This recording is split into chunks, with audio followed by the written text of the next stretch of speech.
Todavía Donald Trump no ha emergido oficialmente como presidente de los Estados Unidos, pero las confrontaciones mediáticas ya se están viendo en los principales medios informativos del mundo de lo que se irá a suceder a partir de, no sé, tal vez un resurgimiento de aquella guerra comercial que sucedió en los 4 años cuando Donald Trump estuvo en el poder, enfrentándose a China con, bueno, ciertas restricciones que desde el punto de vista proteccionista, no sé, tal vez tú que eres economista puedas dar una opinión más avesada al respecto, pero ya sabemos que puede reeditarse esta confrontación tanto desde el punto de vista económica como geopolítica, cuando Trump y Xi Jinping se vuelvan a ver las caras como los gobernantes de las, podemos afirmarlo así, las dos principales potencias económicas del mundo. Sí, mira, yo creo que primero, como todo, bueno, voy a ser un poco conspiranoico, pero un poquitico nada más. Yo creo que un poquitico nada más. La propaganda ha evolucionado a un punto donde yo creo que hoy ya no se trabaja en esta versión de propaganda. Voy a hacer una parábola bien larga, pero más o menos voy a dar un punto. Donde no se trata de, oh, Fidel, qué lindo la foto de Fidel Castro con su barbita, el Lenin por allá con sus busticos, el tío Stalin, el camarada Kim Jong-un. O sea, eso es una cara a la propaganda, pero hoy la propaganda ha evolucionado a un instrumento de miedo. ¿A qué me refiero? La funcionalidad no es solo que tú adores a alguien, sino que también le temas a alguien. Yo creo que toda la propaganda que hoy cree pánico, expansión de Rusia y China, donde viene condicionando una idea de que hay que plegarse a ellos, puede ser funcional. ¿Qué te quiero decir? Que cualquier idea de peligro hay que mirarla siempre con objetividad y sobre todo ver el mensaje con el que viene.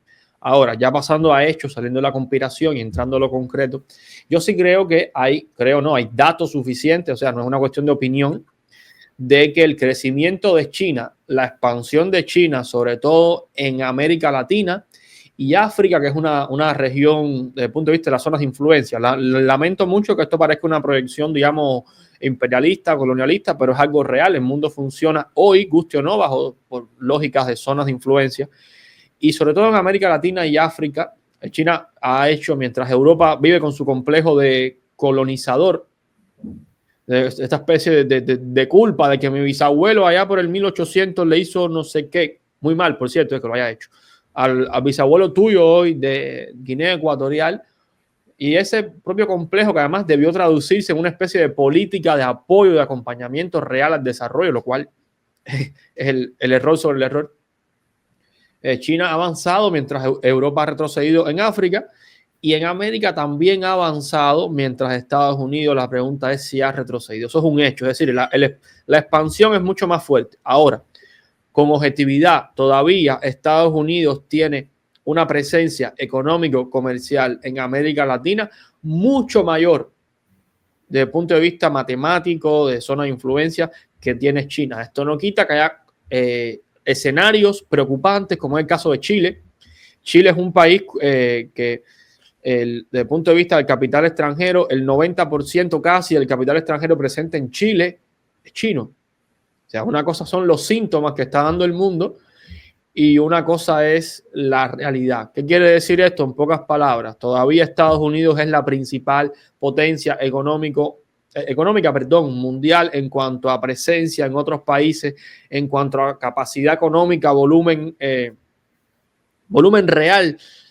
Esto no es comparar PIB, estamos hablando de zonas de influencia. Sí, lo es Estados Unidos. ¿Qué pasa con China? Que está creciendo mucho y que ese proceso sin un freno, una contención, no hablo de guerras, puede desplazar la fuerza y convertir a China en la principal potencia, sí puede ser, pero además hay otros escenarios como que China está en retirada, por así decirlo. China es una potencia que está sufriendo un proceso de desaceleración económica y que el que se está acelerando mucho más ahora es la India como país.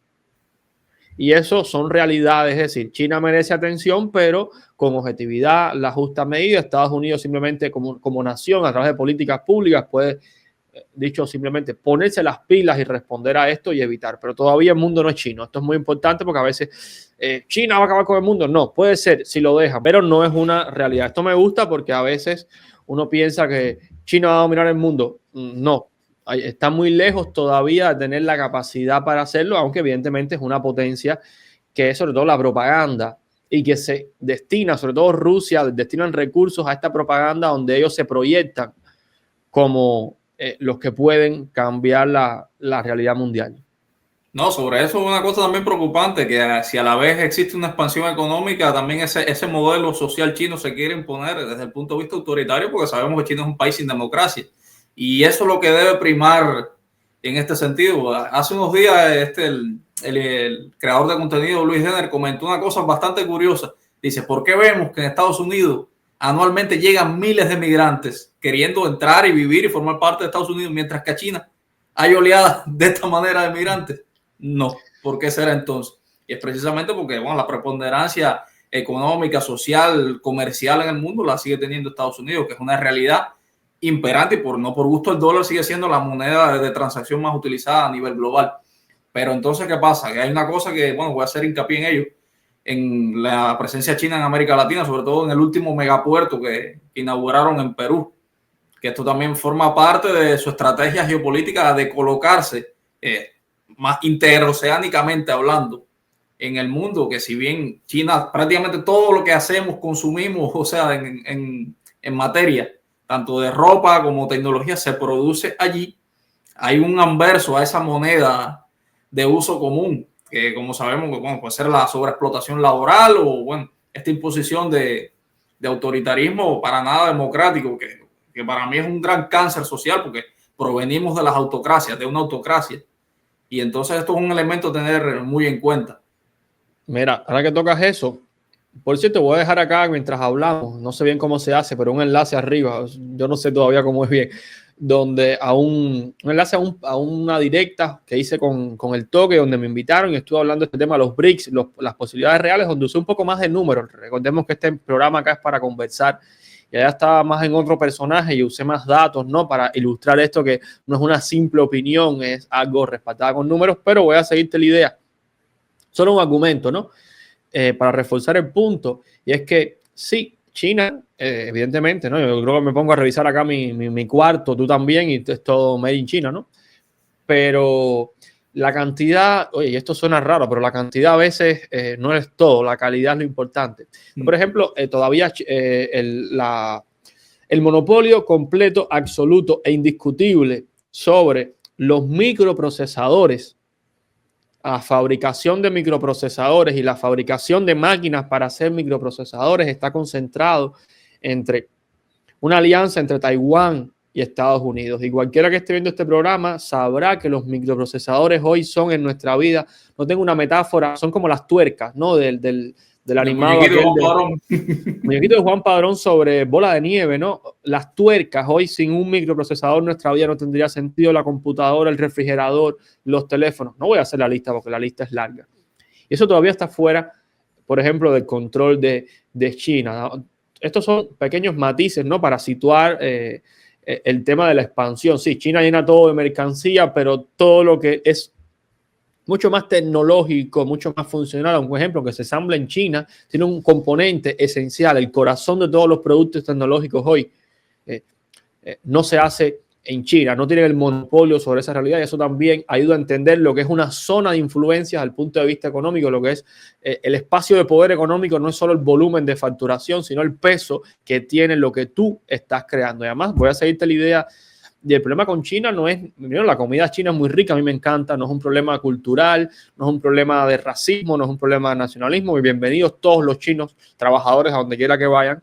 Es un problema de la proyección y el modelo de China, Rusia, todo China, modelo sí que puede ser eficiente desde el punto de vista macroeconómico, con muchas críticas que no voy a llenar este espacio con eso, pero que representa justamente el autoritarismo. Y voy a aprovechar para detenerme en una idea. En estos tiempos, en todos los tiempos, los críticos y los opositores a la democracia, ya sea los que se oponen a la democracia desde la izquierda, nuestros clásicos comunistas, y los que se oponen a la democracia desde la derecha, donde encuentran en España figuras como Vito Quiles, que hace críticas a la democracia como institución, y otras figuras que no es necesario mencionar, es justamente porque sin democracia se tiene la posibilidad de construir el mundo que queremos. Es decir, la idea que yo veo siempre, vas a saber de qué hablo, es el tema de la de la tecnocracia. Es mucho más fácil cuando alguien controla todo el poder que la decisión sea la óptima, la correcta, porque entre todos nos podemos equivocar y podemos tomar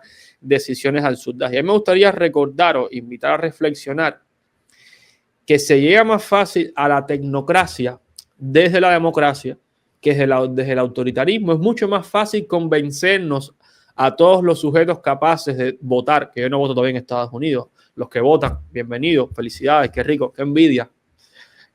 Los que sean capaces de votar, es mucho más fácil convencerlos de que es mejor que las decisiones se basen en quién es el que más sabe, quién es el más capacitado para hacerlo. Mucho más fácil ese camino que esperar que una persona dotada de un poder irrevocable que no tenga contrapesos, pues la democracia va a generar contrapesos, tome la decisión óptima. El riesgo en términos de civilización, en términos de bienestar, es mucho mayor. Y justamente esa ha sido una promesa de todas las dictaduras en pie, de todos los autoritarismos, como cada cual le quiera llamar. Entonces, invito a eso, a pensar que todos queremos, bueno, todos no, yo quiero también la tecnocracia, quiero que las decisiones sean las mejores, pero aspiro a que desde la democracia se construya una tecnocracia y no desde el autoritarismo.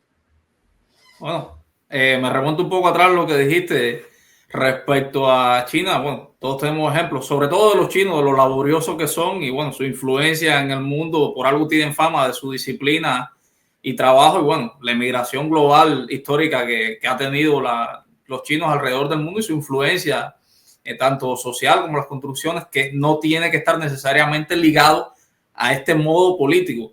¿Entiendes? No. Una cosa está separada de la otra, porque bueno, ya es prácticamente cultural, que es una cultura milenaria que premia la disciplina y el trabajo. En este caso, uno los ve, por ejemplo, aquí en España, en todos los lugares, que son gente muy trabajadora y plegadas a eso, a su cultura y a sus tradiciones, que no necesariamente están, son defensoras o representantes del autoritarismo. Y remitiéndome entonces a este punto de las tecnocracias, quiero recordarte, bueno, dictaduras en América Latina, como la de Trujillo, como la de Marcos Pérez Jiménez, como la del propio Fulgencio Batista, y bueno, aquí en España la de Franco, que paradójicamente estuvieron plagadas por booms económicos y tecnológicos y de infraestructuras, tanto de carreteras, de puertos, de tecnología, pero ¿a qué precio? Sin ningún tipo de democracia, sin ningún tipo de balance de poderes. Por ejemplo, en el caso de República Dominicana de la época trujillista, se inauguraron cientos de fábricas, se modernizó la tecnología, llegó la televisión.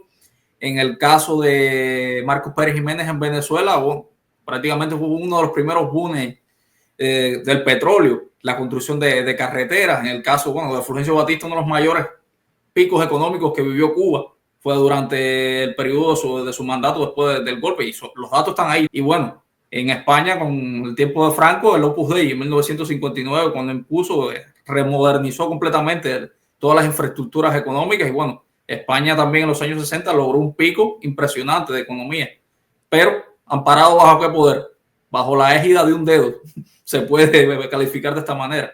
Y entonces uno debe analizar que estas cortinas de humo son muy peligrosas, la verdad, porque son podemos mencionarlo, oasis en medio de un desierto, que te pueden calmar la sed en esa primera instancia, pero hay un camino que recorrer. Entonces, tú y yo que provenimos de regímenes autoritarios sabemos lo que esto puede implicar. O sea, vas a ganar cierta estabilidad, pero vas a perder libertades. Entonces, en libertad y en democracia tienes el lujo de equivocarte. Sin embargo, en regímenes dictatoriales, cuando te equivocas, o pagas con tu vida, o pagas con el exilio, o pagas con la cárcel. Hay que tener muy en cuenta eso. Exacto, es la idea también de que, mira, nadie quiere, todo eso está muy bonito, pero hablabas del precio, claro, y te sigo la idea, ¿no? ¿A qué precio y quién paga el precio? Todo eso está muy bonito cuando no es uno, cuando no es el familiar de uno, el ser querido de uno, el amigo de uno, el que paga con prisión, con represión, muerte, tortura. Y siguiendo la idea rapidito, ¿no? De China que estabas hablando, coincido contigo el tema cultural. De hecho, yo te comentaba sobre Taiwán. Taiwán son chinos, o sea, chinos no genéricos, sino chinos. Es la nación china, bueno, dividida entre los comunistas por un lado. Es decir, creo que China es la demostración de que la cultura de ellos es productiva con independencia del sistema político, más allá de la época oscura, ¿no? De Mao. Es decir, también hay matices, ¿no? De que si tú le pones el peor de los escenarios posibles, pues tampoco van a ser Mao, que es la época de la hambruna con Mao y demás, pero de manera general si se le da cierto espacio de producción, funcionan.